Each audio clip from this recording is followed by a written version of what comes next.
చిక్కుడుగాయ అన్నిటికంటే బలమైన కాయ అని చెప్పొచ్చు. ఎందుకంటే అన్నిట్లోనూ విత్తనాలు ఎక్కువగా ఉండవు, కానీ చిక్కుడుగాయలో స్పెషల్గా విత్తనాలు ఎక్కువ ఉంటాయి. ఈ విత్తనాలంతా కూడా హై ప్రోటీన్, దగ్గర దగ్గర 30% వరకు ప్రోటీన్ ఉంటుంది. కొన్నిట్లో 33, కొన్నిట్లో 30, 32 ఈ రేంజ్లో ప్రోటీన్ ఎక్కువ ఉంటుందన్నమాట.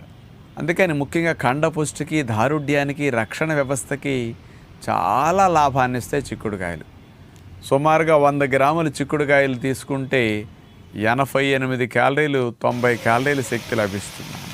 ఇతర కూరగాయలన్నీ 20 క్యాలరీల శక్తి, 25 క్యాలరీల శక్తినిస్తే ఇది ఒకటే 88, 90 క్యాలరీల శక్తిని ఇస్తుంది. మరి అలాంటి చిక్కుడుగాయలు దొరికినప్పుడల్లా మనం బాగా ఉపయోగించుకోగలిగితే, అంటే గింజున్న చిక్కుడు, ఈ చిక్కుడుగాయల వల్ల ప్రోటీన్తో పాటు కెరోటినాయిడ్ కాంపౌండ్స్ అనేవి స్పెషల్గా కలిసి ఉండటం వల్ల